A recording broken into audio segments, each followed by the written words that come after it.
Welcome to the 15th episode of the Honeybee Knits podcast. Today is Wednesday, August 2nd, 2017. My name is Melissa and I'm coming to you from Southern Ohio.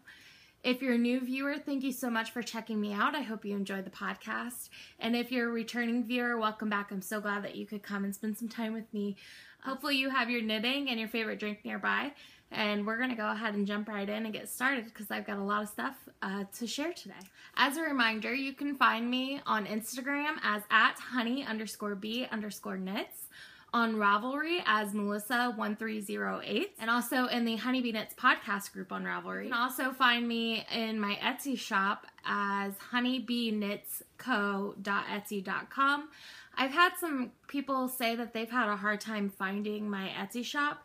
If you go to my Instagram and my profile, I have a link there, and also I put the shop web address at the beginning and end of this video. So if you are one of those people having trouble finding it, it can be hard to search for a shop on Etsy by using, like if you go into the search engine on Etsy itself, I find a lot of times the shop I'm searching for does not come up. However, if I type it into Google, so if I type the shop name and then Etsy, typically it'll come right up. So for example, my shop would be, I would just go to Google and I would type Honeybee Knits Co. and then Etsy, and it should bring it up for you. If not, just message me and I can send you a link, not a problem. So today I do not have any FOs, but I have one whip that I have been pretty monogamous on this week, so I'm really excited to show you the progress on that. I have 2 sock whips, and I have some planned projects, and when my planned projects today, normally I don't show the yarns I'm going to use or the pattern or whatnot, but I'm actually going to do that today.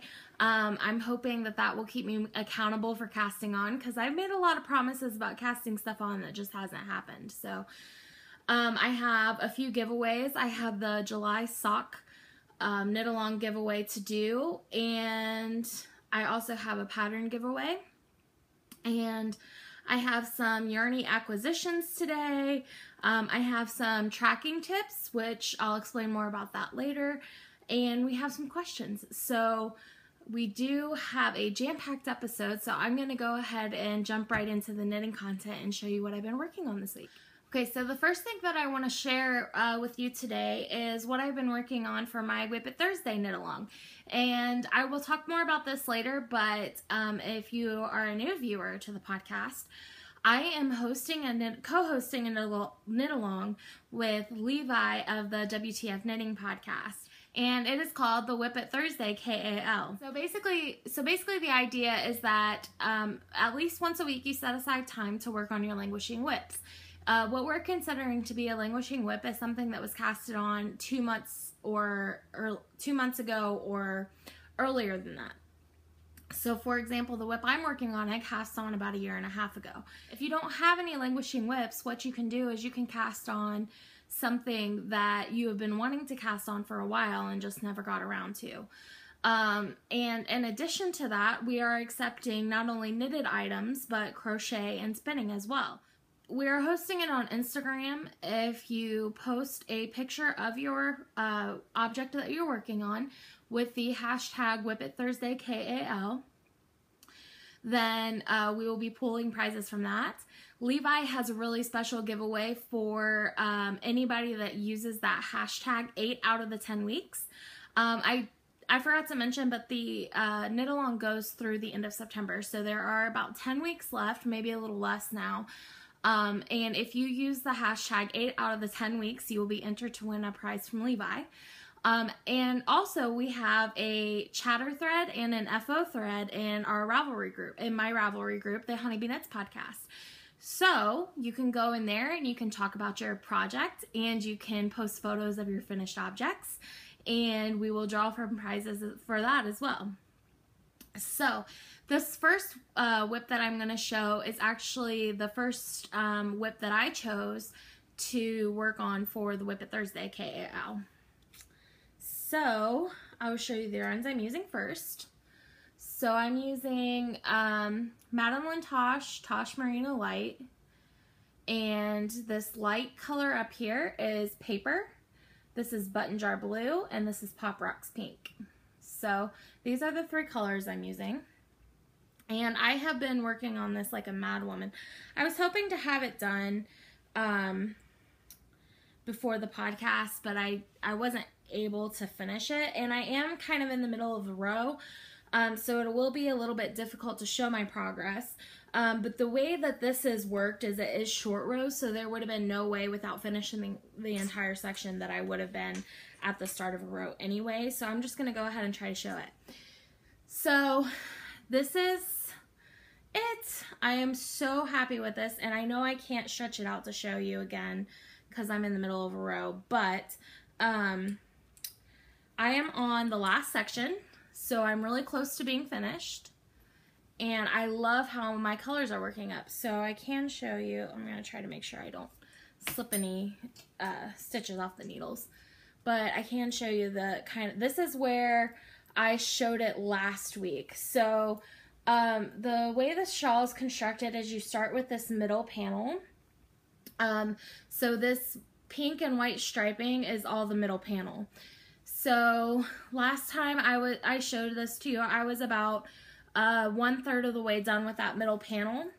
So I did finish the middle panel, and then I worked this, the Button Jar Blue is the second, the Button Jar Blue is the second, and I forgot to mention, this is the Color Craving Shawl by Stephen West.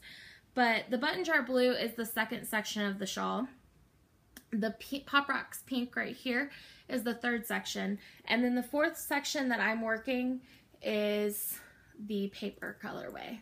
So I really love how this is turning out. I'm about halfway done with Clue 4. Once I am finished with Clue 4, I will move on to the border and then bind off. I did show a better picture of it on Instagram, so if you want to see it stretched out before I started Clue 4, you can go check that out. This is all I had left of the Pop Rocks Pink, which is plenty. I had plenty of yarn. I will be using this a little bit for the border, so there's plenty of this left though, so I'm not worried about running out for that. And then, like I said, I'm about halfway through this last section with this color, so I know I'm going to have plenty of yarn. So again, this is the Color Craving by Stephen West. I hated this pattern when I cast it on, but this is one of those projects where I really wanted the finished object. So this Whip It Thursday knit along has really motivated me to get this done, and I'm glad, because once I got through about halfway through the middle panel, the rest of the shawl I absolutely adore. And I know that sounds dramatic, but I love working short rows in projects. I don't know what it is about short rows, but that's one of my favorite things to do. So I guess once I got through that middle panel, that's why I've been working on this so much. Is just because it's been a really nice, relaxing knit, but it's kept my interest enough to keep going on it. I am housing that in my bird leg bags bag.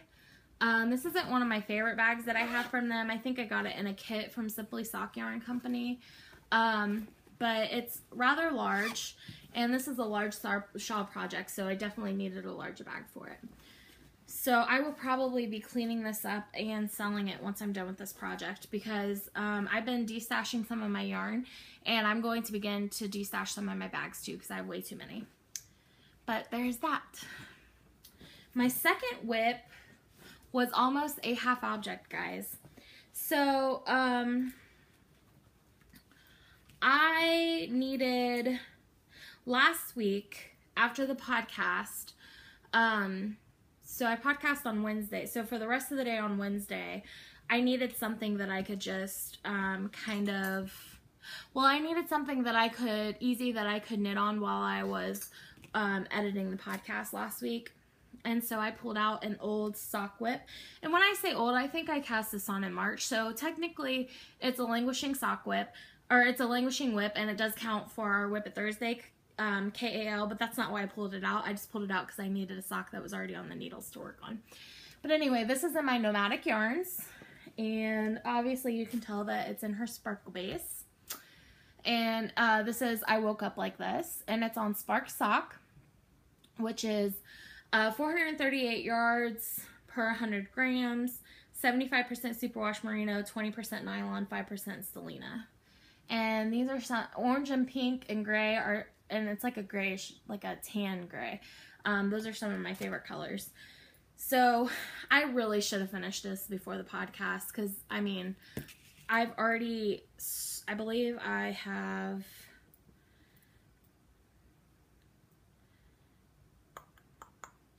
I'm pretty sure, yeah, I've already started the decreases for the toe. That's all I have left is the toe. So last time I showed this, it was a few podcasts ago. I mean, I guess it would have been in probably April. And actually, no, I cast these on in May, not March. So it still would count for the Whip It Thursday knit along.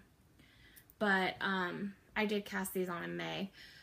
So anyway, so last time you saw it, I just had the cuff done. So this week I knit from the cuff up to the toe. I'm almost finished with it. These are socks for me. I did a Fish Lips Kiss heel. I cast it on 68 stitches. I did 20 rows of 2x2 ribbing.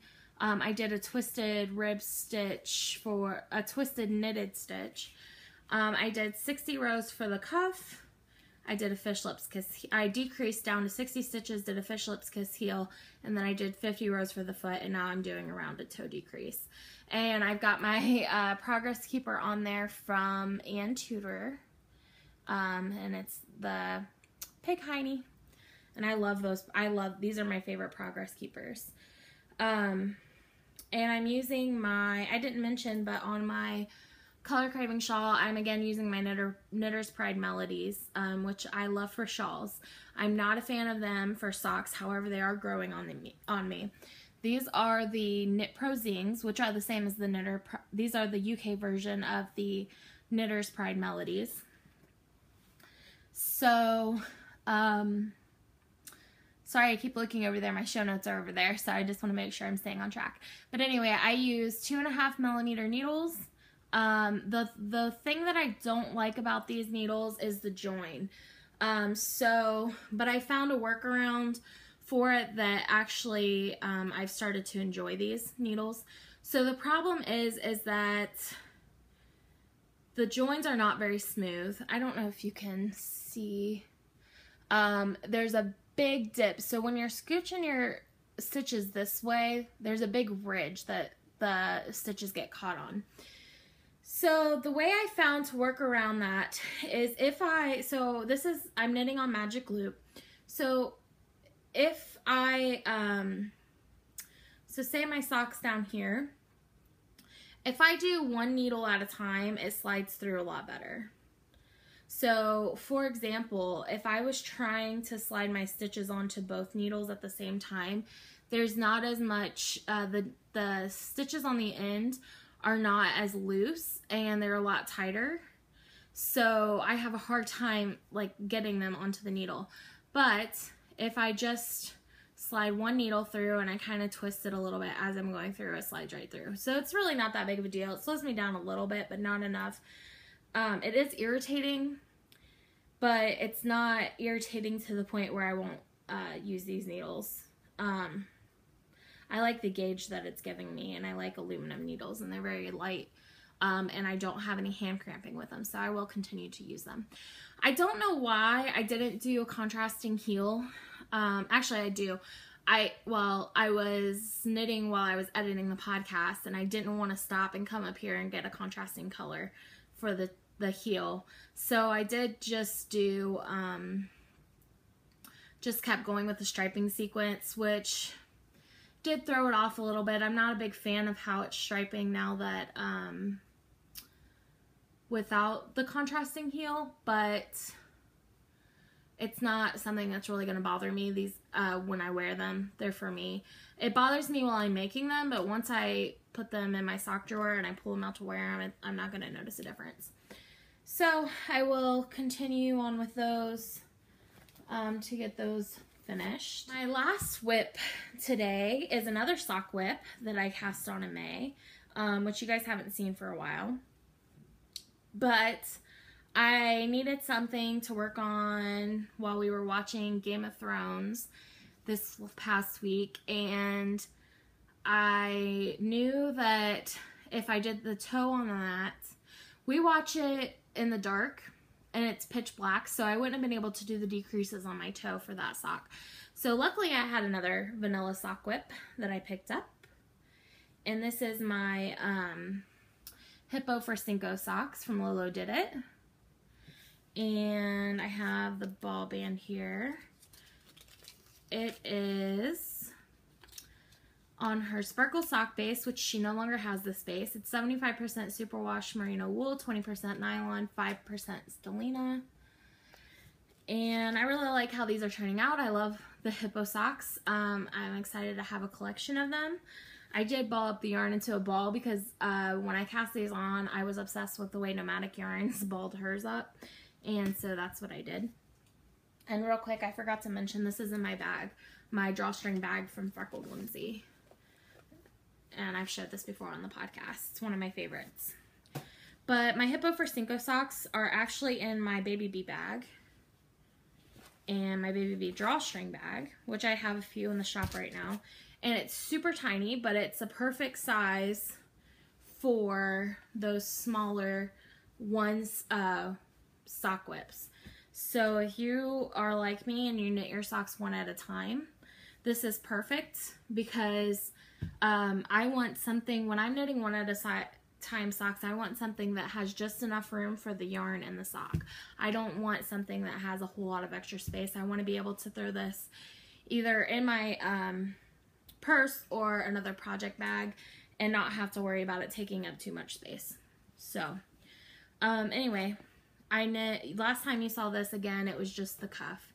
So I knit, in one episode of Game of Thrones, I knit about 40 rows. So I have another 20 rows to go on this before I start the heel. And I'm not going to do a contrasting heel, as much as I love the look of the contrasting heel with the Hippo socks.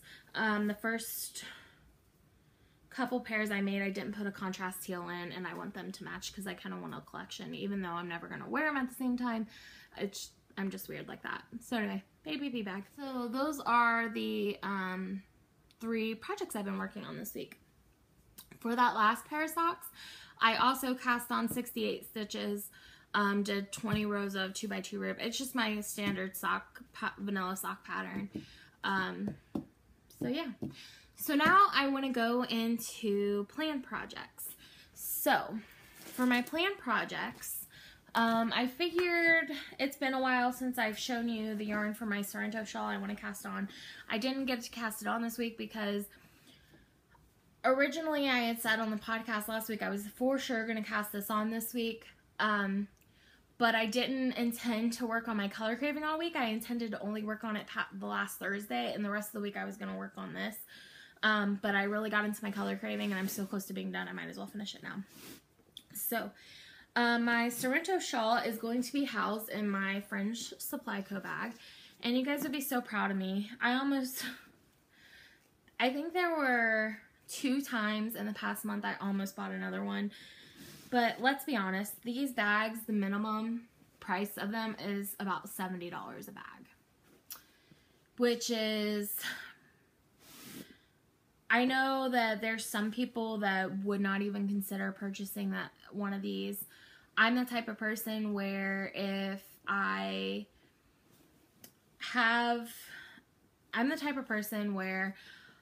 knitting and crafting is pretty much the only thing that I spend money on.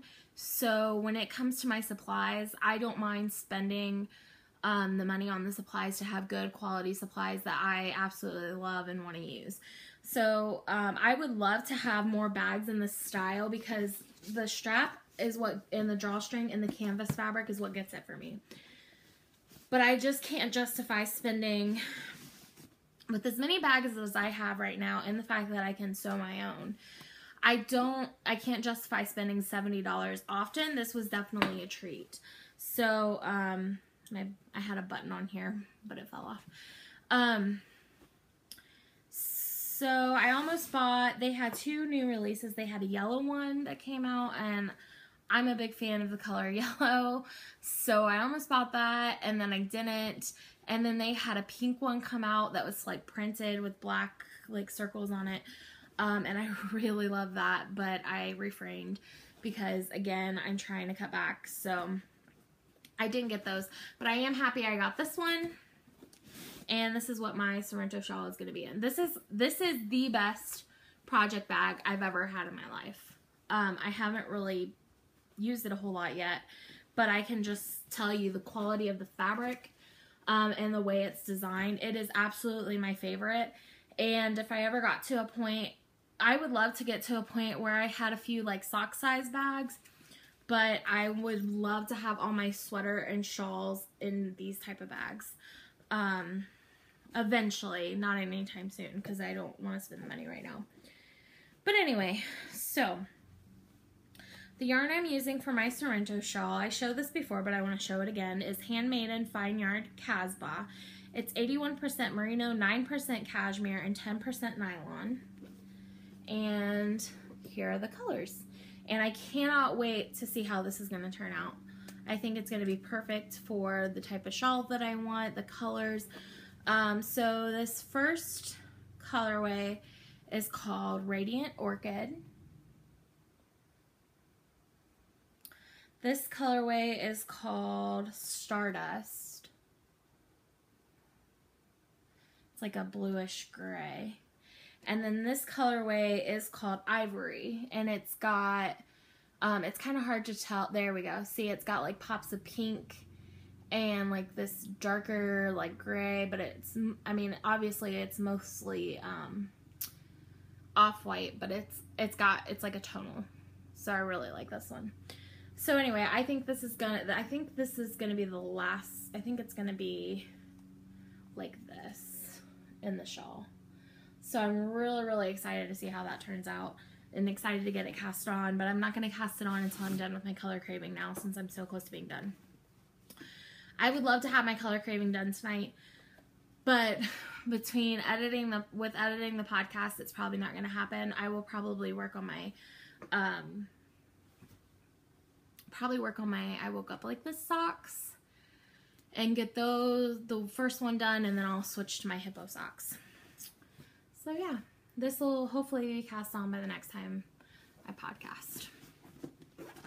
Another planned project I talked about a little bit last week. Well, first I'll do this one. Okay, so I picked out a color for my August Desert Vista Dye Work socks, and it's called Somebody's Walking on the Sun. And I love that song. But I picked this because of the colors. They're very autumny to me. Maybe this would have been a better October colorway, but I'll get them done because starting September, I'm going to want to start wearing socks again. So I'll go ahead and get these ready to go. So these will be cast on before next week. And I'm not sure the brand of this bag. It doesn't have a tag, but I purchased it on the Yarn Crawl last year, and it's got cat hair on it because my cat likes to lay on it. But I think it's the cutest little Sock Monkey project bag. And the inside fabric is bananas, which is like perfect. This is one of my favorite bags. Yeah.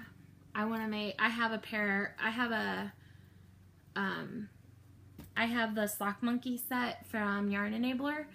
So eventually I'm going to knit those in this, and it'll be perfect. Also, my friend Lori of Arkansas Yarn Company has a Sock Monkey colorway, and I really want it, but I haven't been purchasing any yarn. I did purchase yarn yesterday, but it's for, I've been more conscientious of the yarn I'm buying. I haven't been buying one-off skeins, which I've talked about this before, but I'll just talk about it again real quick. I have so many one color skein, like specialty skeins, like speckles or crazy wild colors, and I have been trying to only, if I purchase yarn at all, which is not going to be very often, I'm only purchasing if I have a specific project in mind for it. And even then, trying not to buy. I fell off the bandwagon yesterday because I'm a freak for Drea Renee Knits, which is Andrea Mowry and her fade projects. And the only fade project she's had that I haven't made is Free Your Fade. And that's because it's a shawl and it didn't appeal to me as much as the wraps did, like the Find Your Fade or the sweater, the So Faded. She's starting a mystery knit along on August 1st and August 31st, and it is called What the Fade. And Hedgehog put up some kits, and there was one that was really calling to me because it had these beautiful yellows in it. And obviously they were sold out by the time I went to go look for it, but I did find the yarn. I found it's a 6 skein shawl or a project, and I found 5 of the 6 skeins at Simply Sock Yarn Company, and if you spend over so much you get free shipping, so I did get free shipping on those. And then I found the 6 skein at a different supplier, which I did have to pay shipping for, but it wasn't very much. So anyway, I did spend a little bit of money on that I wasn't planning on, but I'm excited to work on it. It's to come August 31st. And this is the type of thing where I know that if I didn't get yarn now for it, it would sit there on my mind and I would just think about it, and I want to do it anyway. So I'm just going to go ahead and plan on it, get it out of the way. I haven't been spending money on yarn, so I decided to treat myself a little bit. So those are my August Desert Vista Dye Work socks. My next planned project, I have 3, so this is my 3rd one. This is in my Harry Potter bag by QBS Not For Profit, and I have a few more of her bags coming. I'm really excited because she's come out with some really cool new designs. So I am going to knit Roxy the Hippo. I have officially made that decision, and in fact I'm probably going to knit quite a few of them if I don't get bored with the pattern, because I bought enough eyes to make one for myself, one for my husband, one for my niece, and one for my nephew. And if I like it that much, I might even knit 2 more for my youngest nephews, because I really think it's an adorable stuffy. I've never knit a stuffy before, but I've always wanted to, and I think this is the perfect pattern. So I pulled out my Lolo Did It Scrunchies and Spandex, and this is the sparkle base. And I'm just going to do gray for the contrasting color. Naked Hippo, 57 grams. I'm excited. And then for the first one, I'll probably do, I bought pink and purple, but you can't really, one of them is a little bit darker, but it's hard to tell. But I'll probably do the pink eyes that I bought for this. Oops. Yeah, I'll do the pink eyes. And I'll talk about those in acquisitions. But anyway, so that's my other planned project. So I am excited to work on that. And that leads us to acquisitions. I was showing these a second ago, but I did purchase these eyeballs. And I was, look at the sparkle. I was enabled by Alicia from the Knit for Brains podcast. She made a Roxy and it was so stinking cute, and I really wanted to make one, so I decided I'm just going to do it. And I went to the store that she recommended to purchase the eyes, and it is Ida Herder, and it's idaherder.etsy.com. And I purchased, like I said, I purchased 4 pairs. I got these like goldish brown ones. I got these green ones. I'm going to make, I purchased Simple Man from Lolo Did It before she had the Go Hawks colorway. My husband's a Seahawks fan, and so I'm going to make him a hippo out of the Simple Man colorway with these green eyes, because he has green eyes, and this matches Seahawks colors. And then these are, again, I think this is the purple one. These are the purple ones. And then these are the pink ones. So those are the 4 that I bought. So I'm excited to start that as well. I don't know if it'll be casted on before the next podcast, but it's definitely in the works for this month.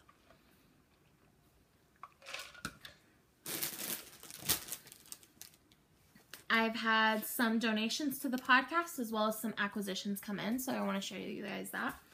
The first acquisition I have, I've been mentioning for a few months now, is the Yarn Enabler. She has a monthly sock, it's a bi-monthly sock club, and this is her April-May sock club.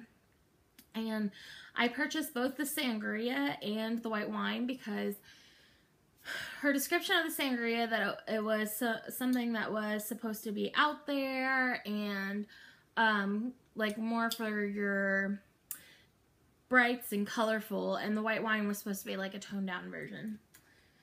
And I will say I was a little disappointed with both. I saw the previous colorways and I really liked them, so I was really excited to get these. And these just aren't my colors. And the white wine version is what I just received. The sangria version, is what I'm about to show you. The white wine version I showed in the previous podcast, or 2 podcasts ago. And they're the same. This is the sangria version. And if you'll recall, the white wine version is basically the same. It's just lighter. So it's the same. I'm not a big fan of this blue. I like this greenish blue. I love teal. And I like this blue when it's mixed in with other things, but on its own, I'm not a big fan of it. And unfortunately, both of her boxes this month had that color in it. So I literally have 4 skeins now with that color in it. So I was really disappointed. And the thing is that 3 of the 4 skeins were named Tornado. So she gives you her pencil sock skein, and then she gives you her like matching single skein. And the other box that I got, her matching skein and her pencil sock skein were named Tornado. This one's named Tornado. And then this one's named Mint Julep. So actually, let me go grab the other ones real quick so I can show you. So this is what I had just showed you. This is her sangria version. This is the white wine version. So literally, the single skein for her white wine version was the same as the skein, the pencil sock skein for her sangria version. Except for this is named Tornado. And this is named Mint Julep. And then this is also named Tornado. This is her pencil sock version for white wine. So Tornado, Mint Julep, white wine, sangria. And then this is her single skein for sangria and white wine. Or white wine and sangria. So I'm a little disappointed. I will keep these 2 skeins because they are different enough that I will make some pencil socks out of them. Maybe I'll give one to my niece and one to my nephew. But I think these 2 are gonna, and the tag's coming off of this one, that's why I keep messing with it. But these 2 tornadoes, literally these 3 are all named Tornado. But these 2 are probably gonna be giveaways. And I might do it together because they do match. Somebody could do a shawl, a large shawl. Or I might do them separate, I don't know. We'll see. Anyway, like I said, I have her other yarn. I have the pencil sock kit, I have the sock monkey kit. I like her yarn. And I have seen her other club colorways, which I really like. I just feel like, and maybe she was just, I know she's had some personal stuff going on, but I don't know. I just feel like if I were to have a club and I would have 2 different versions, I would want them to be completely different. I wouldn't want them to be the same. And I mean, maybe the problem is just that I'm gluttonous and I ordered both clubs, and most people only order one or the other, so whatever. But to have these 3 named Tornado, and I know she has a skein called Winter Tornado, which I think is basically this, with blue, like a dark blue instead of like a green blue. I don't know. What do you guys think? Am I being too harsh? I don't know. Just not my thing. I won't be ordering these kits again. I was just too disappointed to want to order them again. I still like her. I still like her yarn. I'll still shop with her. I just felt really, really disappointed. And I'm here to give my honest... I know that a lot of times I'm really positive about the things I buy, and that's because I absolutely love it. But there will be times, and I'm not disappointed very often with when it comes to yarn. But I will say especially I waited. I bought it in March. I bought the gloves in March. That's when they opened up for April, June. And so they were shipped out at the end of July, or June, and I didn't get them until the end of July. So the fact that I waited for 4 months for these and I was really excited to get them, it was just a huge disappointment to me. I don't know. I'll give it to somebody. Somebody is probably, you know, everybody's different, and somebody's probably a freak for these colors, and they're going to love these. They're just not my colors. Alright, I'm going to move on from that topic because I've spent too much time on it. You guys are probably tired of hearing me complain. Alright, so the next acquisition that I have is from Sparkling Seaweed, and this was a dye-to-order colorway, and I love it. It's definitely outside of my comfort zone, but I think it's genius. So this is her Pride colorway. It's called 1969, and I ordered this a few weeks ago. But yeah, this is like, I love this rainbow.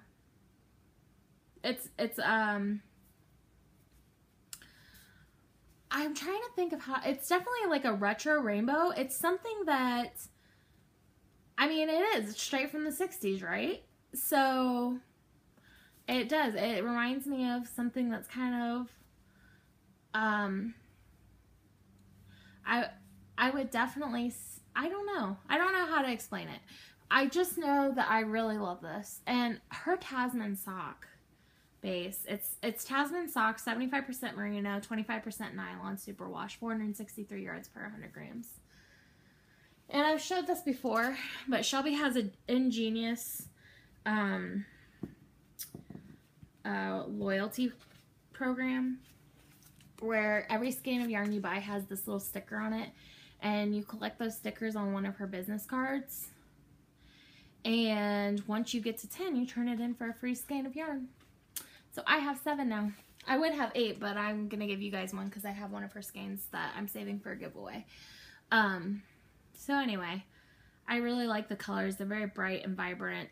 I like how they kind of mix as they transition. So I don't have a project plan for this. I don't know. I mean, it could be socks. It'd probably look cool as socks, or it might look cool in a shawl. I haven't decided what I'm going to do with it yet, but it'll probably just go on my shelf for a little while with my other beautiful skeins of Sparkling Seaweed. I love her yarn. So if you're interested in that, go check out her shop. It's Sparkling Seaweed on Etsy.com. And then my last acquisition that well, actually, that's all that I purchased. I have a few giveaways, and then I did a trade. So this is one of the trade. I couldn't resist for this trade. I mentioned it last week. So somebody wanted some skeins of yarn from my my D-stash, and I looked at their D-stash, and they had this bag Can you guys believe I scored one? I'm so excited. I've been wanting this forever, but every time that she had them in the shop, this is a Miss Brown's bag in case you didn't know, but every time she had these in the shop, I either was maxed out on my budget for the month or missed the update. So this is the B-Splat bag by Mrs. Brown's Bags, and this is one of her original versions, and I know this because she actually puts handles on her bags now. But that's okay, I don't care, I'm just happy to have this.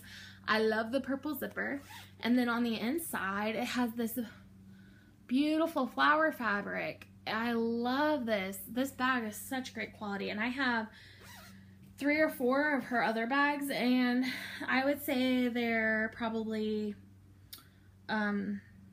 I say every bag's my favorite, don't I?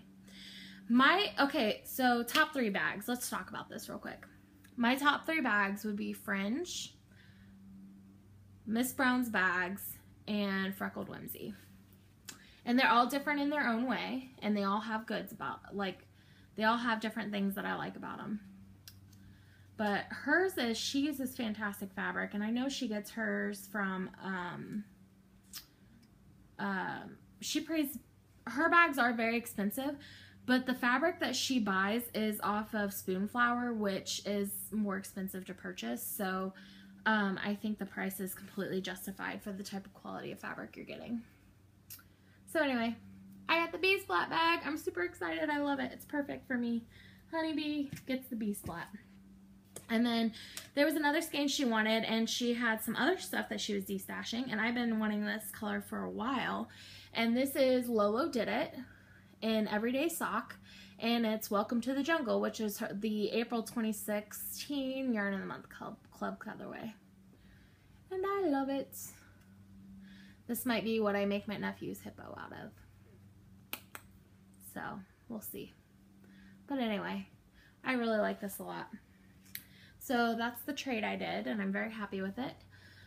So thank you very much. I recall Skyly Knits on in our Ravelry group had won the a couple of prizes from our knit-alongs, and she messaged me, and she said that she said she has a shop and she wanted to send me some stuff for the podcast as a thank you for winning, which was totally unnecessary, but she sent me a lovely package. Oops, it's upside down. Nope, now it's upside down. There we go. There we go. She sent me a lovely package full of goodies for me and the podcast. And I'm not sure what I'm giving away yet and what I'm keeping. We'll just kind of take it as it comes. I might let the winner decide. But the first thing she sent me was a couple of stitch marker sets. And she sent me some little sheepies, stitch markers, some little jewel stitch markers. Actually, so these sets are 2 stitch markers and a progress keeper. And then I might have to keep this because this is really, really cute. This little stitch marker. It's a little sheepy. I love this one. She sent me a couple of minis. And this is my fault. I accidentally touched the label while my hand was wet, and the print did bleed a little bit. So I apologize for whoever gets this. But so she sent me some minis. One for you, one for me. She sent me this set. This is her shorty sock set. It's 231 yards, 50 grams, and a 91 gram mini. And this is called Riddle Me This sock set. So basically this is for shorty socks. So you make heels, toes, or cuffs or whatever with the black, and then the green and the main color. So that's kind of cool. And I really like this green. It's like an emerald green.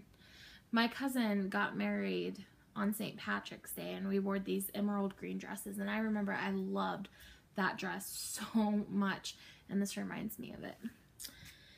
And then she also sent me this coral reef sock set, which I love. I love the yellow.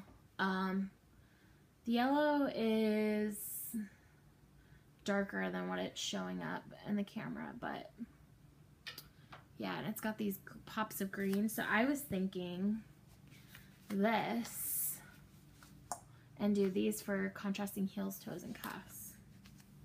And then I'll send this as a giveaway. I don't know. We'll see. Maybe they'll both be giveaways. But anyway, lovely yarn, very soft and squishy, beautiful colors. So thank you, Skyly. Skyly Knits Fiber Arts, and that's skylyknitsfiberarts.etsy.com. So you can check out her shop on Etsy. And thank you very much for the generous giveaway package. I really appreciate it, and I know the viewers will too when we get around to giving these away, which I'm gonna have to start doing more giveaways because my giveaway box is becoming overflowing. Speaking of giveaways, this next one I am so excited to share with you guys. So do you guys remember my friend Lori from Arkansas Yarn Company? She's the one that dyed me a few custom colorways. She dyed me the root beer colorway, which is also in her shop right now. And she also dyed me a honeybee nuts colorway. I'm obsessed with her yarn. I have so much of it. You guys probably can't tell because it's off camera, but I've got, I think it's off camera, but I've got some of her yarn stacked up over there. But I love her yarn base. It's fantastic. Well, she has a friend who also dyes yarn, who just started dyeing yarn. These women are so talented. I can't even. She sent me a note. So she sent me this package with, and let me show her card. I don't even know where to begin with this. It's called Fig and Posy Fiber Company. Her card is so cute. And Denise is the owner, and you can find her on figandposyfibercompany.etsy.com. I don't know if you can. There we go. Sorry about my nails. I've been really stressed lately, and when I get stressed, I pick. But anyway, she sent me some tea. She sent some tea. And she sent this lovely card. You guys, this card. She said that I could give this away or keep it for myself.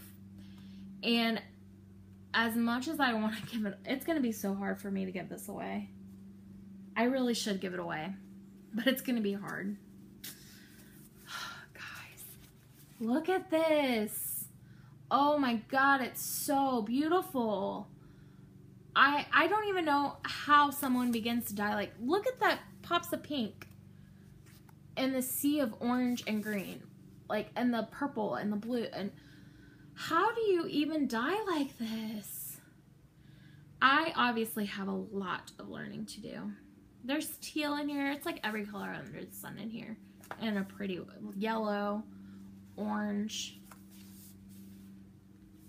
So this colorway is called Circus, which it's a perfect name for it. It's on her soft sock base, which is 100% superwash merino. It's 400 yards per 100 grams, and it's a fingering weight. And it's one of those, I told you that they have like this twisty sock base. I don't know if you can tell. I love high twist yarns like this. I don't even know if this is considered high twist. Maybe I had it too close. There we go. I don't even know if this is considered high twist, but I like yarns where you can see the twist in it. I feel like when you knit it up, it gives you more definition. So, trying to see if I can show you the difference. See how you can see the twist over here versus over here? I don't know. I really love this. I really want to keep it, guys. What do you think? I really should give it away though, because I have way too much yarn. Anyway, maybe I just need to go buy some. I can't buy any because I just bought a bunch of yarn for that knit along, but maybe next month. But guys, go check her. Please go check out her yarn shop. You will not be disappointed. She has, oh my gosh, her colorways on her shop. Okay. Let's just do this. Pause and pull it up, because that's the best way to show you guys the amazingness that is these shops. Look at this. Guys, I need this one, this one, this one, this one. This one for sure. Where'd it go? This one. Oh, it's blowing out the color. There we go. This one. There's the circus that I have. She has so much in her shop right now. Oh, this confetti one. Oh, come on. Yeah. Oh, look at. Okay. See, I can't even be on here because I'm seriously about to drop like $200 just buying this stuff. Not that her yarn's expensive. It's only $24 a skein, which is fantastic. That's a great price for this. I would expect to pay probably $30 or $32 a skein from some other dyers for this type of yarn. But, okay, I have to have this one. It's called Sugar Pop. Somebody go out and buy that so I don't buy it.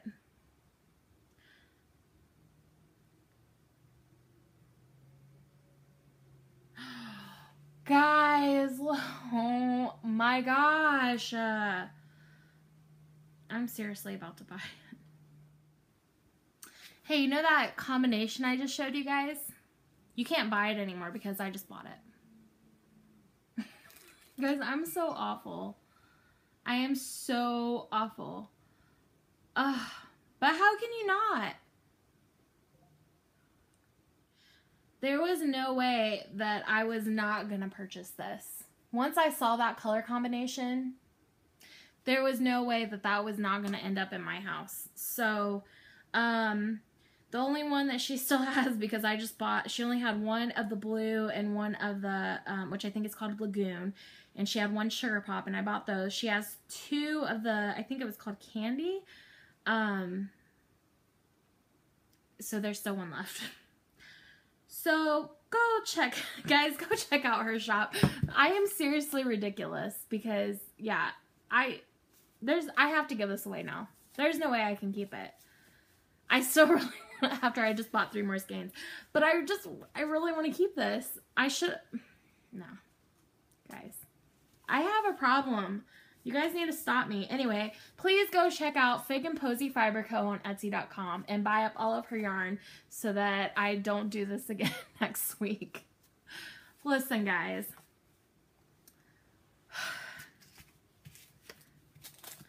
Between Lori, Denise, and Shelby Sparkling Seaweed, Lori's Arkansas Yarn Company, and Denise is Fig and Posy Co. Fiber Co.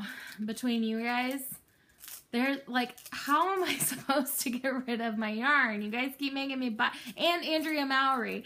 Guys, I don't know. I have no one to blame but myself, really. It's not your guys' fault. Actually, you know what? It's 100% your guys' fault. You guys are amazing dyers. I need to sew up and sell some more bags because...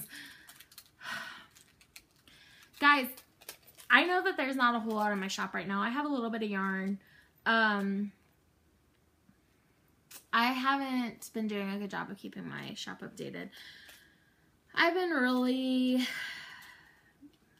I don't really want to get into it on the podcast again. I've said it before. You know, it's been a rough couple weeks for me. And the shop is just another layer to that I haven't wanted to focus on. But I will be getting some. Queen Bee bags seem to be the hot seller. They're the 3 to 4 skein bags. And when I do get back to sewing, I will focus on those because I know that's what you guys prefer. So if you guys would like a custom order in the meantime, please feel free to reach out to me. I'm more than happy to make one-offs. I'm just not sewing a whole lot up right now at one time. So Anyway, there's that. You guys got to watch me fall down the rabbit hole on the podcast. Fantastic. And now Levi is messaging me, so I'm going to take a break and message him back and see what he wants. What do you want, Levi? I'm podcasting. Just kidding. I love talking to you. That's it for acquisitions for this week. Thank you to everybody that has sent a donation to the podcast. I really do appreciate it. And I love sharing these fibers with you guys. And as you see, I love learning about new yarn dyers as well. So if you would like to donate something to the podcast, feel free to contact me and I'll send you my address. You don't feel obligated if you're and even if you just want to donate a pattern or something along those lines, I'm more than happy to accept those. In fact, I had a pattern that was donated to the prize and I'm really excited about it. It's not just a pattern, it's a whole collection of patterns. And I wanted to talk about this last week, but I ran out of time, so I wasn't able to do that. But I am going to insert a picture here after I talk about it.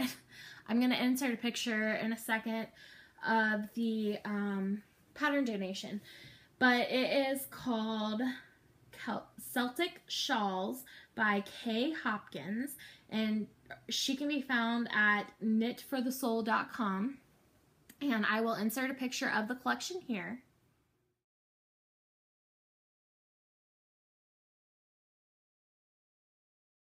So if you are interested in winning this, I will be giving this away for our Whip It Thursday knit along. So all you have to do is go into the chatter thread between now and next Wednesday for the Whip It Thursday KAL and show me a picture of what you're working on. So I'm going to draw from that thread for this pattern package. So I'm very, very excited to be able to share these patterns with you. They are gorgeous shawls, as you've seen in the pictures.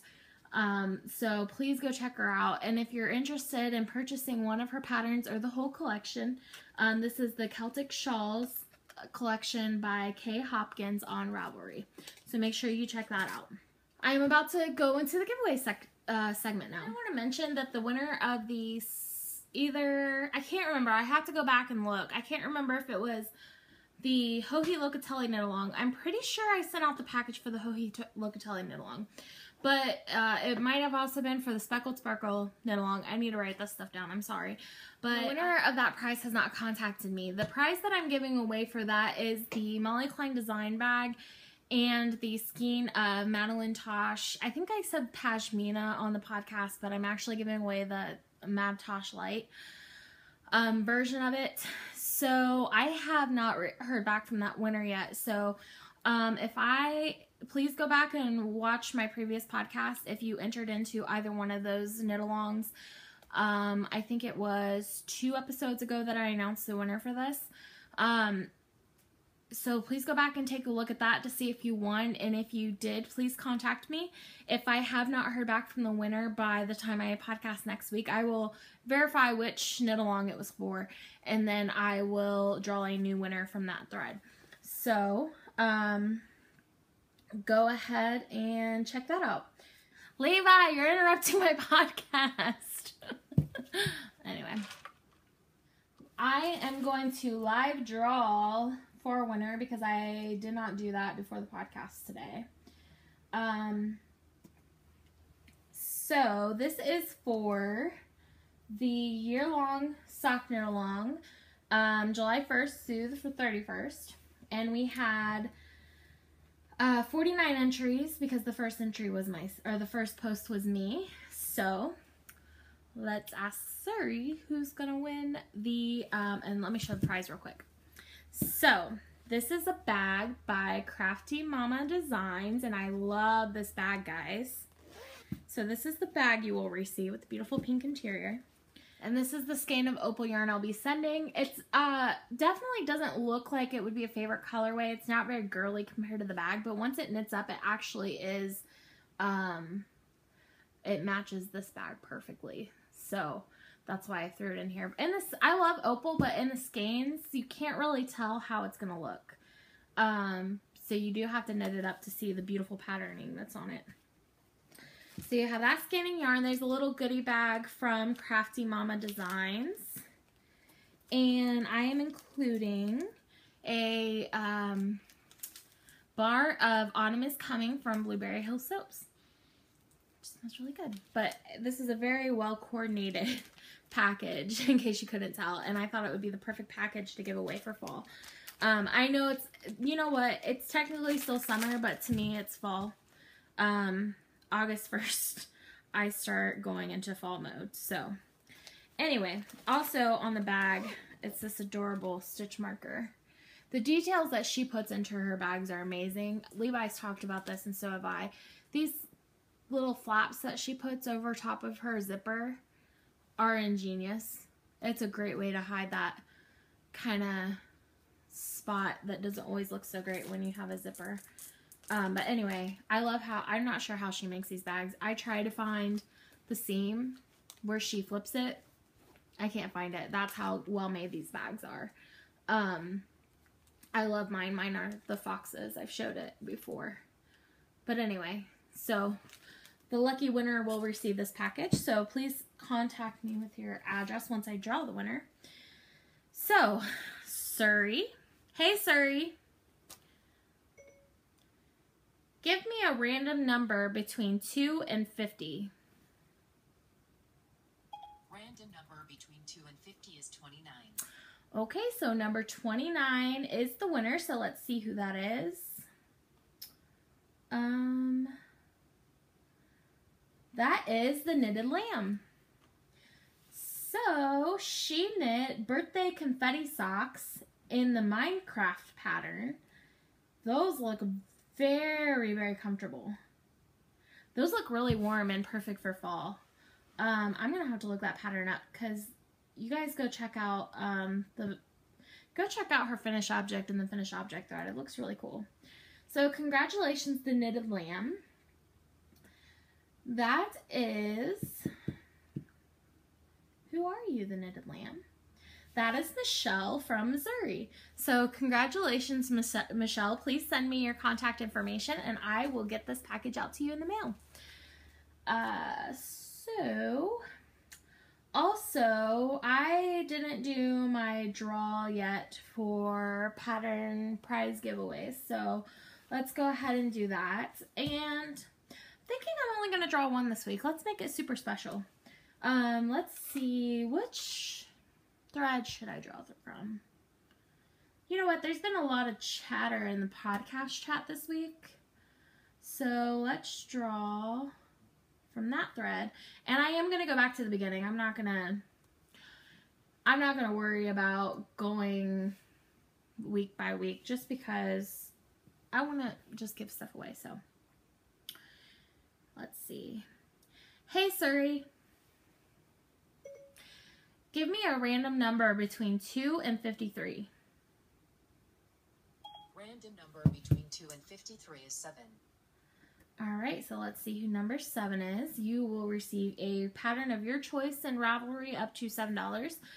And the winner of that, oh, yay, I just saw she had a finished object, I believe, for our Whip It Thursday call.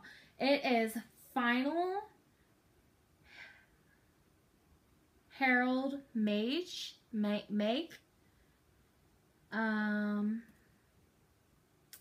Let's see.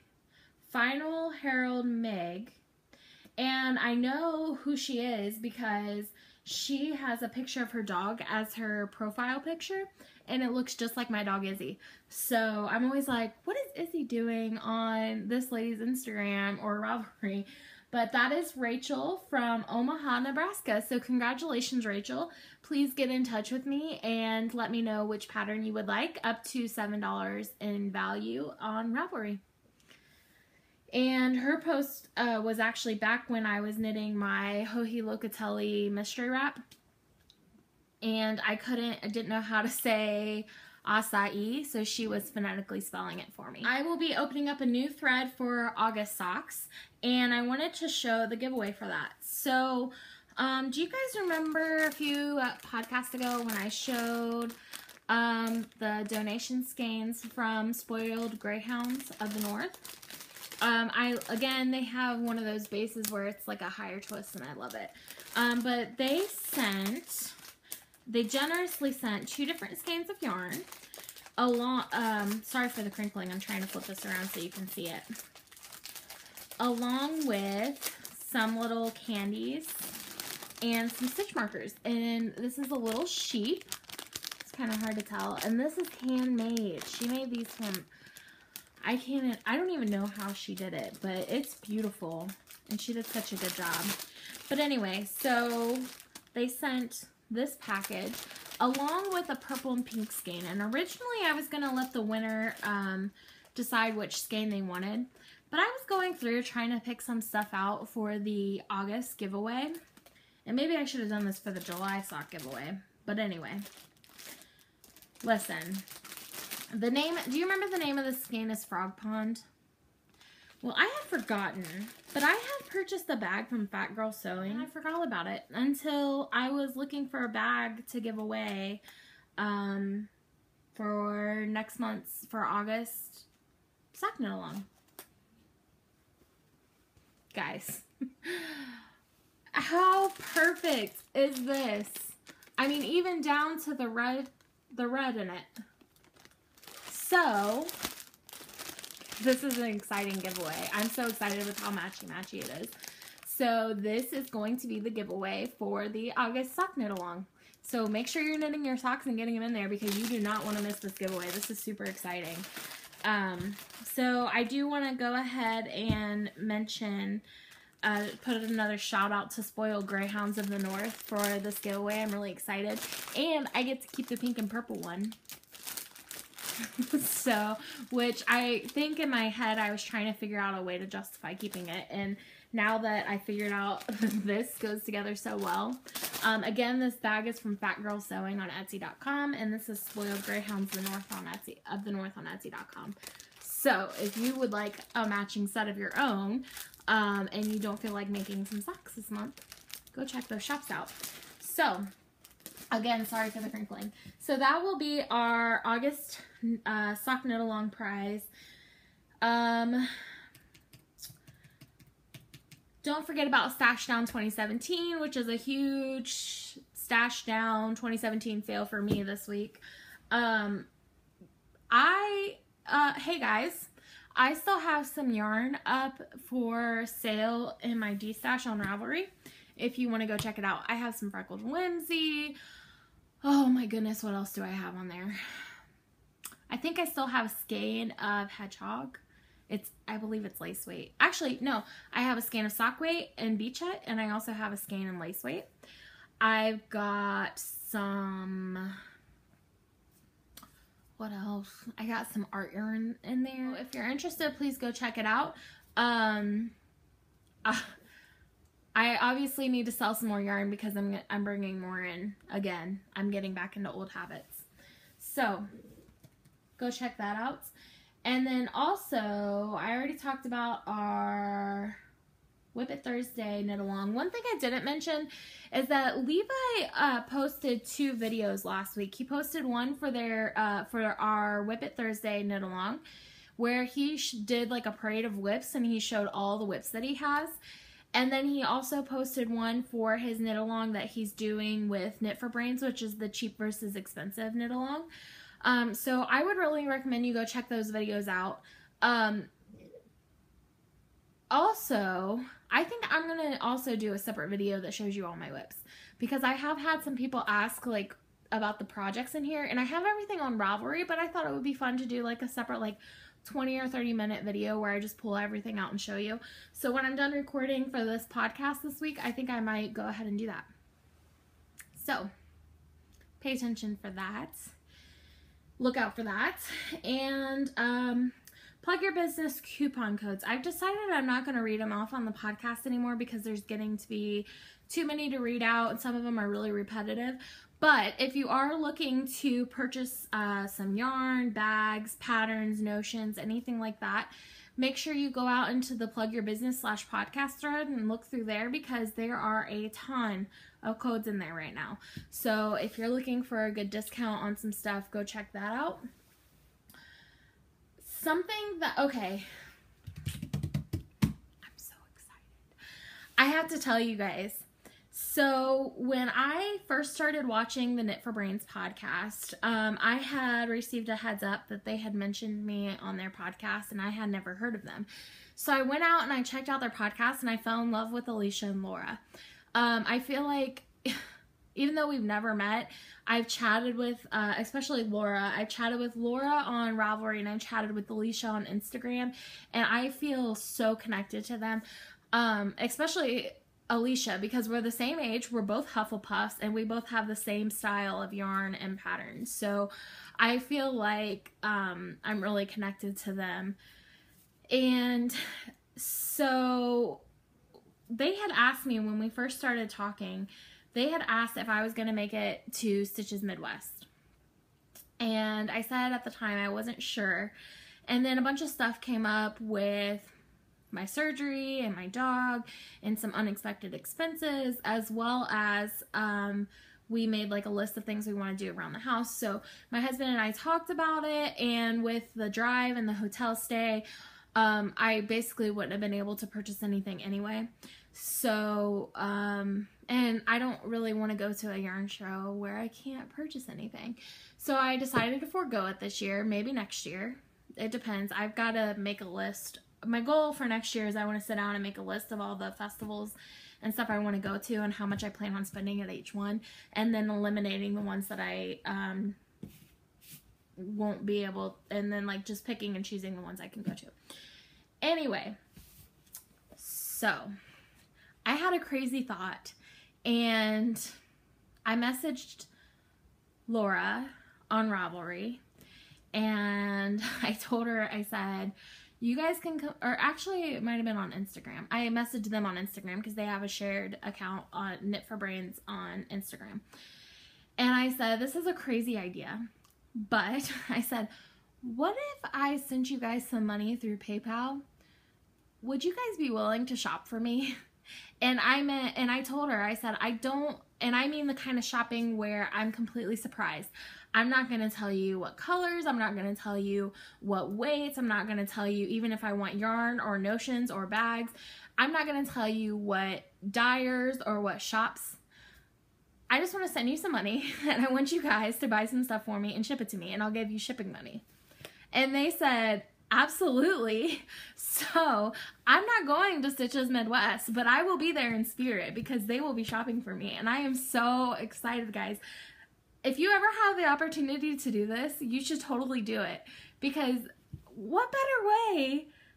I mean, I don't even know. I don't even know how to explain how excited I am for this. Thank you guys. Thank you, Laura and Alicia, for shopping for me. I'm super excited to see what you guys pick out, and I'm also excited to see your guys' acquisitions. So I feel like I'm almost just as excited as they are for Stitches Midwest coming up this weekend, because I know that they're going to have me in mind when they're shopping. So yay! Ravelry questions. So we do have some questions this week. The first question we have is from Aspiring Happy, and I love your name, by the way, on Ravelry. And she asked, do you have any recommendations or favorite brands for cleaning your woolly fibers? And my friend Elizabeth, who is the moderator of our group on Ravelry, the Honeybee Knits podcast group, she's one of my close friends. Actually, just to give you a quick rundown, Elizabeth was actually one of my mom's really good friends, and I met her probably when I was about 8 or 9. They used to work together. And when I started knitting, Elizabeth was kind of like, when I got back into knitting after I was married and everything, Elizabeth was kind of my mentor. She kind of got me introduced to knitting. She taught me the difference between her and my mom. They taught me the difference between Joanne, or not even Joanne's yarn, but big box store yarn versus this kind of indie dyed yarn. And they inspired me and encouraged me, especially my mom, to do a project that was completely out of my comfort zone. So, and learn how to read a pattern, because up until then I didn't know how to read a pattern. So, through that relationship, Elizabeth also introduced me to the Miami Valley Knitting Guild, because at the time she was the president of the Miami Valley Knitting Guild. And that is where I met most of my knitter friends. And I'm very fortunate to have such a big knitting community around me. I would say within about a 30-minute drive, there are probably 5 yarn shops. And I'm talking like independent yarn shops, not including Joann's and Michael's and those kind of, and Hobby Lobby. Within an hour, there are about 10. Within an hour and 15 minutes, there's probably about 15. So we have a ton of different types of yarn stores that we can go to. So we are very lucky. So with that, we have a huge knitting community.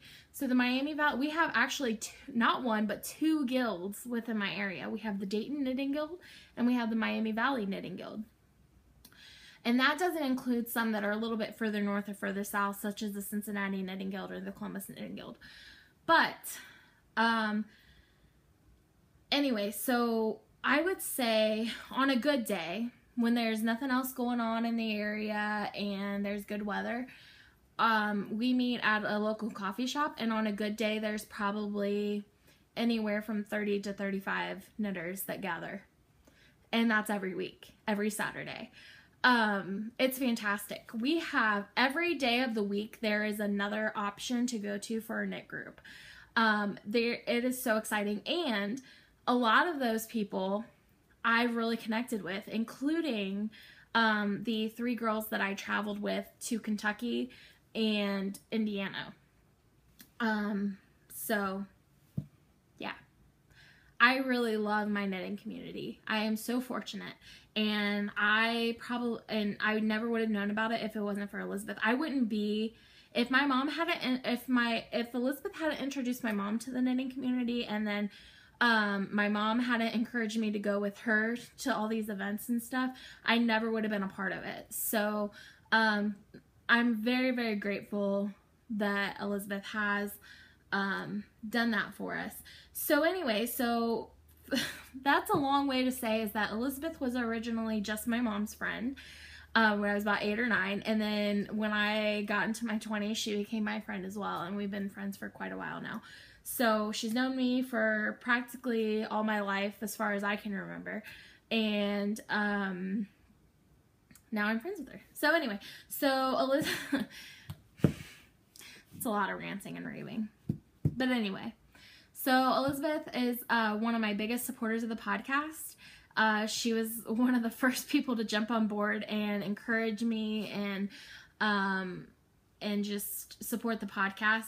So I knew that when the Ravelry group became a little overwhelming, I knew that she would be the perfect person to ask to help moderate it, especially because she has so much experience. She's been knitting, I'm not going to say how many years because I don't want to give anything away, but she's been knitting forever. So she has so much knowledge. So make sure that if you do have a question, knitting related, make sure you're putting it in the thread. I will not only answer it on the podcast, but more than likely Elizabeth will also be able to answer you in the Ravelry thread as well. So sorry for the rant again, you guys know me, I rant. So back to aspiring happy. So favorite brands for cleaning your woolly fibers. So Elizabeth had mentioned that she uses Eucalyptus, which I love as well, and it is a no rinse formula, so you're not required to rinse it at all. And she actually went into detail about rinsing your project before you get to the blocking stage. So if you're interested, if you've never blocked anything, or if you're interested in different techniques, go read that. She gave some great tips on like making sure the yarn is fully soaked, not pulling the yarn straight out of the water, instead draining the water and lightly squishing the fiber so that you don't felt it or stretch it. So if you're interested in that, go check it out. I actually do not use Eucalyptus anymore. I will use it if I have it. She also mentioned soak. That's another good one. Soak reminds me of Eucalyptus. It's, to me, there's no difference between the two, other than maybe the scent, and soak is more expensive. So typically if I'm out in public buying wool wash, I'm going to go for the Eucalyptus because it's typically cheaper, just to be honest. Also, I use a lot of Tuft Woolens sock. I use a lot of Tuft Woolens, and if you're not familiar with Tuft Woolens, she makes sock soap, bath soap, hand balm, and lip balm, and it all has lanolin in it, which is I don't know how to explain lanolin. It's basically it's like a conditioner for the fiber, and it comes from the sheep itself. So, for example, with her sock soap, she has lanolin in it, so it softens the fiber as it's washing it. So, I typically use that for my socks. I normally don't use it for my shawls, but I do use it a lot for the socks, and she has a ton of scents, so she's one of my favorites. And a big bar, like this big of a bar that will last you forever, is probably, I think, $7.50. And what I do is I cut small chunks off of that bar, and that small chunk will last me probably about, if I'm washing all my socks, which I probably have about 25 pairs of socks, if I'm washing all of my socks at once, that small bar would probably last me 3 loads. So and I wash mine individually. I don't just throw them in together. I do wash each one individually. So it'll wash a lot of socks if you think just that little chunk, 3 loads versus the big bar. So I recommend that. Also, what I use for my shawls and other projects is called Allure. It's Allure, and it's sold by Bijou Basin. And I first heard about this from Yarn Hoarder podcast, and I think it's probably been almost a year ago now that she mentioned it. And it is my favorite wool wash. It is a little more soapy, so I do rinse mine. You don't have to rinse it, but once I soak it, I do rinse it out just because it's more bubbly. So when you go to take out that project, you do see kind of the suds on it. So I do rinse it, but here's what it looks like. And they have a scent called Woodland Mist, and that is my favorite. They have a couple scents. They have Woodland Mist, they have an unscented one, and they also have what's it called? Prairie Breeze. And I like Prairie Breeze, but for some reason there's just something about the Woodland Mist that is my favorite scent ever. It just smells so good, and I really prefer it. So I would highly recommend Allure.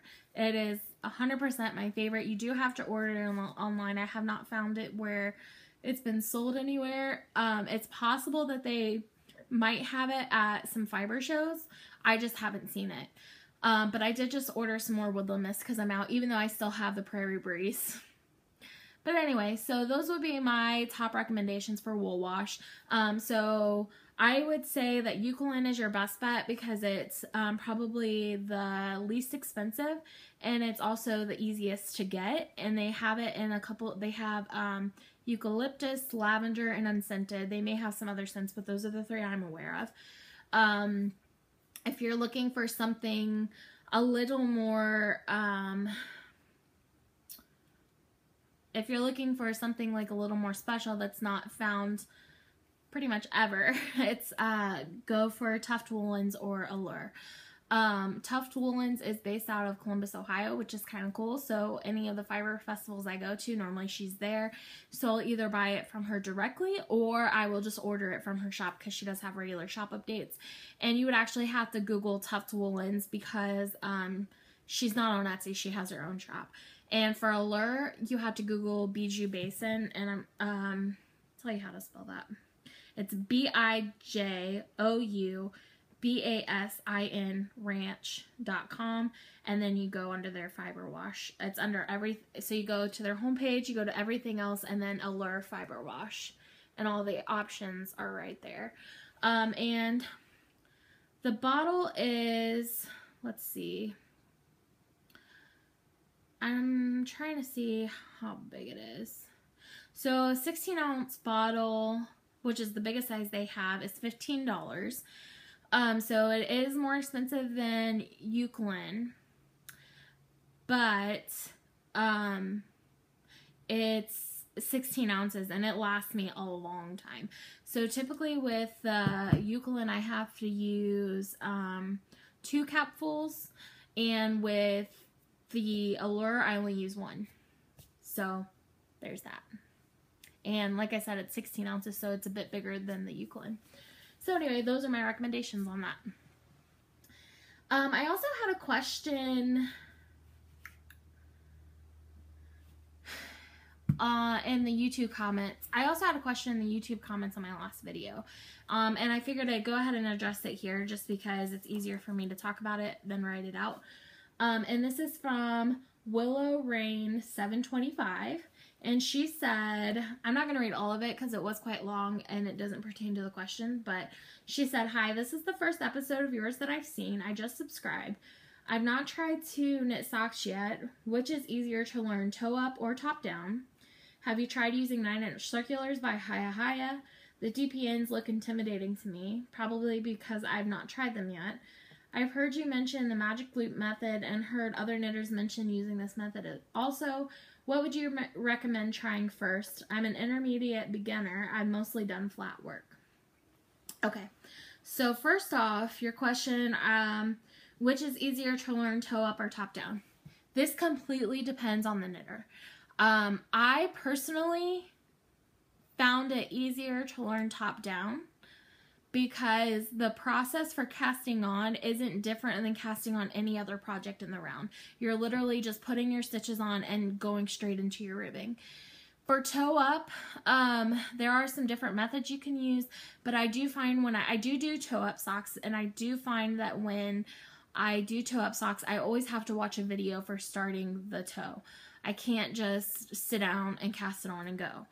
And that's probably because I haven't knit a whole lot of toe-up socks. I've only knit a few pairs. Most of my socks are top-down.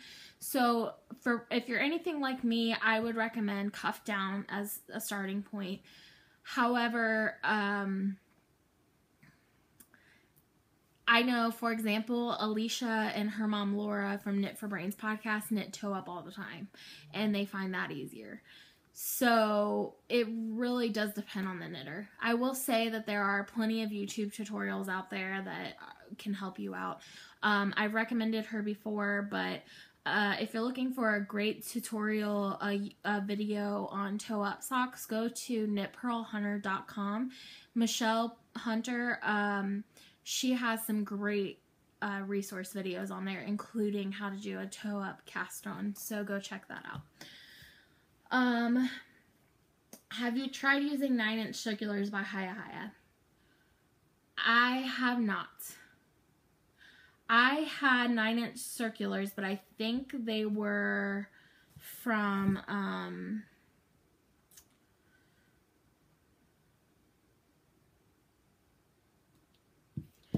I have tried 9-inch circulars, but I think they were Addy 9-inch circulars, and I didn't like them. My hands felt really cramped when I was using them, and I think it's because of the way I knit. It's not comfortable to use, so I did give them to my friend, and she loves them. That's what she uses them. So I don't know. Personally, I don't like them.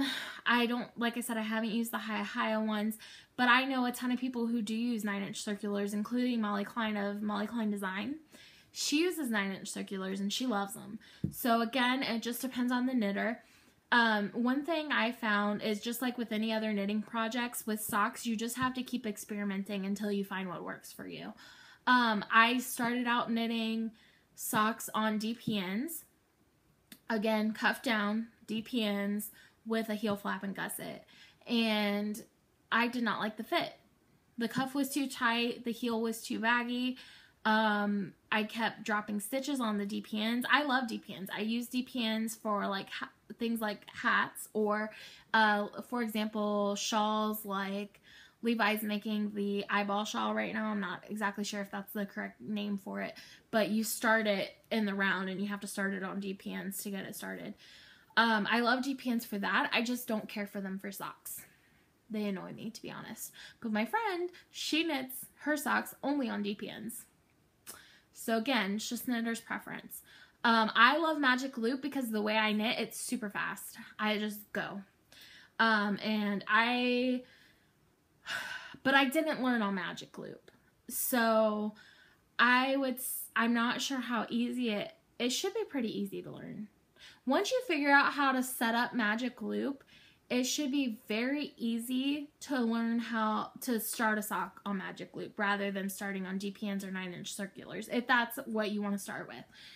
The one thing I will say, and this is something I struggled with when I started Magic Loop, is that you'll notice that when you start your round, let me grab a sock because it's probably easier to show you than explain.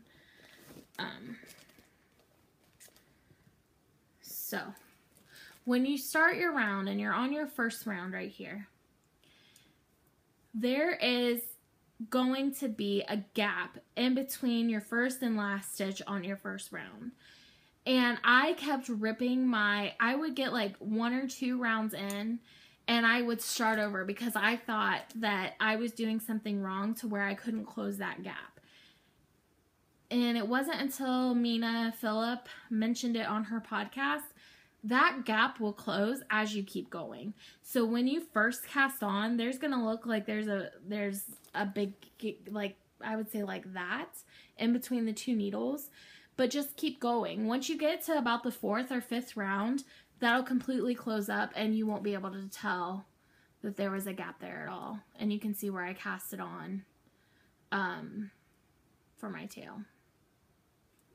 So just something to be aware of if you are starting on Magic Loop, because I don't want you to see it and think that you're doing something wrong like I did.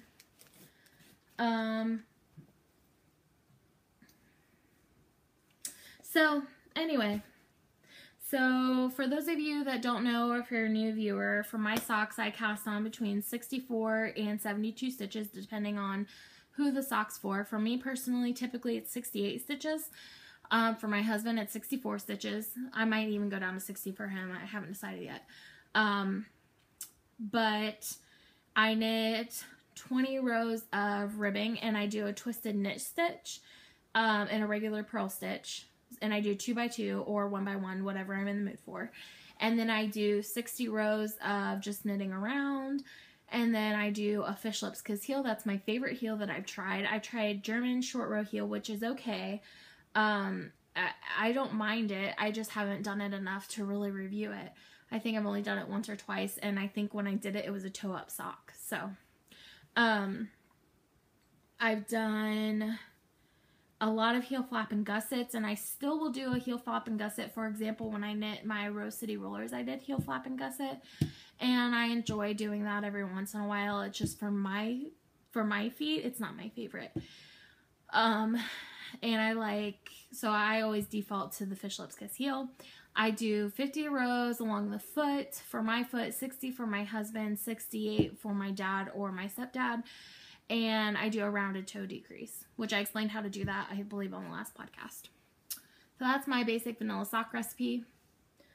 And I think that answers all your questions. If you have any other questions, please let me know. Hopefully that hit everything. This is kind of a long episode, but I'm going to show this anyway because I've been meaning to show it for a few podcasts now and just haven't gotten around to it. But, so I track all my projects, and I got this idea from Mina Phillip, so it's not my idea by any means. But I have this notebook, and it says, I have roots to know where is home and wings to soar. And it's got little birds on it. And sometime I'll have to show you my tattoo. I have a bird tattoo. And for me, birds are very symbolic. To me, they represent freedom and kind of letting things go. In fact, my tattoo says let it be, and it has a picture of a bird. It's like a watercolor tattoo. You may have seen it on Instagram before. But it's just, I have really high anxiety, and again, it's just a way to remind myself to relax, take one thing at a time, let it go. So anyway, so that's why I chose this notebook, because I really like it. But anyway, I track every single project that I finish.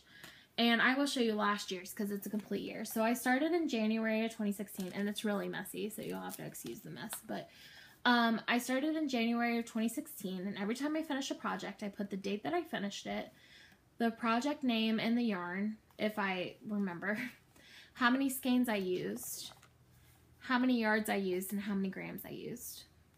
And what I do is I total it up at the end of the year. So last year in 2016, I knit 34 projects. I had 5 hats, 17 pairs of socks, 3 blankets, 6 shawls, 1 cowl, 1 pair of fingerless mitts, 1 pair of slippers. And I knit 78 skeins of yarn. I knit 17,284 yards, and I knit 6,291 grams. So that was for 2016. This is where I started. I'm doing much better, much more this year. So this is where I started for 2017 on this page, and I have 1, 2, 3, almost 4 pages filled up for 2017, which for 2016 I had 2, 4 pages total. So I've already pretty much passed what I did last year. And so far this year I've knit, I think this is up to date. I'm pretty sure it is. So I've knit 20 pairs of socks. 3 pairs of those were shorty socks. 7 shawls. One of those shawls was actually a wrap, my Hohi wrap. 1 sweater and 1 pair of fingerless mitts. So far this year I've knit 29 projects. So last year I knit 34. So I've almost hit what I knit last year. I didn't calculate the yards or the grams that I used this year yet, but I definitely have knit, I definitely have knit more this year than last year. So I'll just show you. So on January 9th, 2017, I finished my January DVD socks in the Zombody It's Cold Outside colorway. I used 318 yards and 69 grams. And I have that for all the projects that I do. So I think it's a nice record book. It's nice to just kind of compare my progress from this year to last year. And I set goals for myself at the beginning of the year, and I pretty much almost hit all those goals. I think my total projects I want to make before the end of the year is 44, so I'm well on my way to hitting that. So yeah, I'm excited to, I just wanted to show you guys that in case you guys were interested. And I've been meaning to show you for a while, and I just haven't. But yeah, so that's about it. So that's all I have for the knitting content today. I'm going to move into week in review, so if you're not interested in that, thank you so much for joining me, and I'll see you next week. If you are interested, please stick around, and we'll do a short 2 to 5 minute chat about that. I don't really have a lot to talk about this week. I watched a lot of podcasts. I completely finished Girls in the Yarn Cafe, so once I get caught up on all the new podcasts that came out, I'll be starting a newer podcast, because I think I mentioned before, when I start a new podcast, I go all the way back to the first episode and I watch it to current. I think I'm going to be doing some newer podcasts first. So for example, I watched some episodes here and there of like the Defiant Knitter podcast, but I really want to go back and watch it from the beginning. So that's probably where I'm going to start, and that's with Yes That Shelby from Yes That Shelby on Instagram. She's the dyer behind Sparkling Seaweed and also the creator behind the Blueberry Hill soaps. So I watched a lot of podcasts. I finally finished watching, I had a lot of knitting this weekend, so I was watching a lot of stuff. I finally finished watching How to Get Away with Murder, the 3rd season, just in time for the 4th season to come out soon. And I also watched, I think it's called The Secret Keepers or Secret Keepers. It's a documentary on Netflix, and it is, I'm going to get into a little bit of graphic detail about this, so if you have young ones in the room, you might want to cover their ears, but It's basically a documentary about these women who and men who attended either an all-girls school or an all-boys school, and they were they were private schools, so they were ran by nuns and priests, and a couple of the priests were sexually abusing, mentally abusing the girls in the school. And it is an ongoing, the documentary's over, but it is something that is still ongoing, that they're still investigating.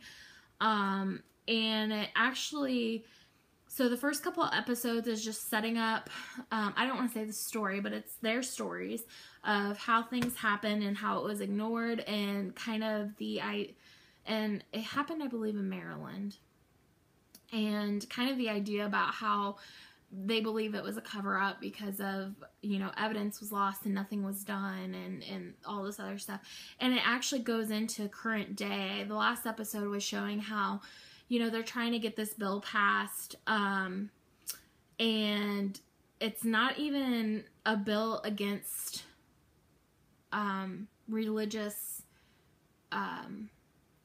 entities. So it's not against churches. It's a bill that basically there's a statute of limitations in most states on rape and molestation cases. And I believe you have 5 or 6 years. I don't know the exact, but 5 or 6 years to make your allegation or or come out about what happened to you from the time you're 18. So if you were abused as a 14-year-old, if you don't speak up by the time you're 25 or 26, the statute of limitations has expired, and the person that did this to you can not be prosecuted. So there's a bill to remove that statute of limitations, and for some reason, specifically the Catholic Church, I don't know if it's other churches as well, but specifically the Catholic Church has higher representation to oppose the bill. So that's kind of interesting to me, and I'm not for or against any religions. I'm very open. I'm very spiritual. I'm not religious, but I am spiritual. And so I don't know. It was very interesting. It's definitely worth checking out. I will say it is I would say there's a huge trigger warning on this video, on that docuseries, for sure. So just be aware of that when you're watching it. But it was interesting to me. I love documentaries. I watch them all the time. It was a harder documentary to watch, but I would say if you watch the Making a Murder docuseries, then you'll love this. So there was a documentary, and I'm not sure, I think it was on the Discovery Channel. I'm not sure what it was called, but it was about the girls in Chillicothe, Ohio that went missing. And my family's actually from there, so it was kind of interesting to watch that, because there was a bunch of girls that went missing within a certain period of time, and this was recent, and there was actually some people on there that I known just through I didn't personally know them, but my family is from there and grew up there and everything, so they actually had connections with these people, so it was interesting to hear about some of the details of the case, because we knew a couple of the girls that went missing, but we didn't know the full details of it until they came out with that documentary. But anyway, so if you're interested in stuff like that, check it out. I will say that it has strong language, it has strong content, they are very graphic about what happened to them. So if that is something that bothers you, don't watch it. Otherwise, if you're kind of interested in the theories behind everything else, then I would definitely recommend it. I watched it in a single day. There's 7 episodes. It was a little over 7 hours long, and I just sat there knitting on my color craving watching it. So that's probably enough about that. There's a couple not new, they've been on Netflix for a while, but a couple things that I want to watch on Netflix. Other than that, I've been watching a lot of podcasts. What do we do this week? So I don't even remember. This week feels like a blur. I don't think we really did a whole lot. But yeah, we felt really busy. Saturday, I'll start with Saturday. Saturday we went to my dad's house, and there was a surprise birthday party for my aunt. So that was fun to get to spend some time with family and have a cookout. It was a beautiful day outside, the perfect day to just sit outside and knit and hang out with your family and eat some good food. My dad has, I think, like 5 or 6 acres, and he has a little dachshund, little wiener dog named Max, and we brought Izzy, which is my dog, and my aunt brought her dog Bender, and what else?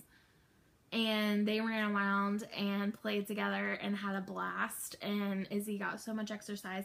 Later on, my dad's friend brought his dog Foxy, so she joined in on the fun. And then later on, one of my dad's girlfriend's friends brought their husky, and I think it was a Great Dane. So literally there were 6 dogs just running around, barking, playing, having fun, and it was so fun to watch them. And I know Izzy really enjoyed the company. She's been a bit, you can tell so I never expected to get into this, but I do. So her demeanor has changed a little bit, but not necessarily in a negative way since we lost Root Beer. She has started to take over, she has started to display personality traits that Root Beer had that Izzy never had before. So, for example, Root Beer used to sit at the bathroom door every time we go to the bathroom, and wait for us to come out. Izzy never cared less. She might walk over, but she'd walk right away. Now she sits by the door. And I think that's a pack thing. When you lose a member of your pack, you basically take over, another pack member takes over the other pack member's job. So she started to just have weird things like that that Root Beer used to do that she does now. So she's definitely stepping up for the family, I think. Which is weird to see her grow because she's always been my little puppy. Like, she's 9 years old, but Root Beer has always been the dominant dog, so she's always been like this little cowardy, skittish dog. And it's weird to see her kind of come out of her shell now, which has been kind of interesting to watch. For example, when we brought Root Beer and Izzy to my dad's house before, Root Beer was a very laid back dog. She played, but she'd play for a little while and then she'd rest. And Izzy's always been really energetic, but she's never really shown that unless it was playtime or walk time. But Izzy was all over the place. Normally Izzy would just sit there and kind of cower until we left. She was having a blast, and I've never seen her that active before. So, I'm happy that she's doing well because I was really worried because Root Beer basically raised her from a puppy. Everything Izzy knows as a dog, she learned from Root Beer. So I was really worried about how she was going to be. But it's fun. It's fun watching her grow up. But she's still my little baby. I told you, and I'm sorry, if you're not an animal person, I apologize for talking about my animals again. It's just I don't have kids, so they are my kids, and I become proud of them, and I see them grow up just like you would a kid. And that might be weird for some of you that don't have animals, but if you have an animal, I think you know what I'm talking about. So that's what we did on Saturday. Sunday we went to my in-laws' house. My husband changed the oil. Oh no, we were supposed to go to my in-laws' house. Sunday they were actually not home. My father-in-law has the tools that my husband needs to do our oil changes, so we were going to go on Sunday, but they weren't home, so we ended up staying home, and that's when I watched that docuseries all day, and just kind of hung around the house on Sunday. Monday night after work, we went out to my in-laws' house, and my husband changed the oil. Yesterday, I was supposed to go to a knit night, and I had to miss it, and I was so sad that I had to miss it, but I had so much stuff I had to get done around the house, because I've been really busy with work and family stuff. And so I haven't had a chance to do like my regular chores. And on top of that, I really needed to go to the grocery store. One thing that I told my friend is that you can always tell when we're eating out too much because my Fitbit will be dead. And the reason for that is because the only time I plug my Fitbit up, and I don't have it on because I did dishes this morning, but the only time I plug my Fitbit up is when I'm doing dishes. So if we're not eating at home, there's no dishes for me to watch, and therefore I don't plug my Fitbit up to be charged. So one day I went into work and my Fitbit was dead, and I was like, okay, I really need to go to the grocery store so that we can eat at home more. So yesterday I did that, and it was a madhouse because the grocery store that I go to Kroger, which is a local grocery store. It's a pretty big chain on this side of the United States. I don't know about elsewhere. But, and the grocery store I go to is actually getting what's called Click Serve, where you can order your groceries online and pick it up. But as a result, they're reorganizing the store to make it more efficient for the workers to go and pull stuff off the shelves for the orders. So it was a madhouse. I couldn't find anything. Everything was like moved around and switched. So I was getting so frustrated. I was there for literally an hour. Maybe an hour and a half, which normally I'm really good. Even if it's crowded, I'm really good about making my list, and I make it in an order where I hit everything in a circle, so I'm not doing a lot of backtracking. So my list, because they changed it on the store, was completely disorganized, and I kept running back and forth, and it took me forever, and I was getting so angry. And other people were getting frustrated too. It wasn't just me. But luckily they did have some people walking around with like these information sachets, where you could be like, where's the bread? It's not where it's supposed to be. And they would walk you to it. So that was nice. But I'm excited for Click Serve because, unless I'm getting some dairy or something that'll melt, I'm going to be using that for my groceries from now on, as soon as it's implemented. So that was yesterday. Today I just did a lot of work, and now it's the afternoon and I'm podcasting and I gotta clean up. After this I'm going to do another video that shows all my whips. As Levi calls it, a whip parade. So if you're interested in that, go check that out. Hopefully I'll have it uploaded not too long after this one, or maybe even before this one. But other than that, I just plan on knitting on some socks and editing the podcast tonight. So I think I've blabbered on enough. We're well over 2 hours. So thank you guys for joining me. It was a blast spending some time with you today.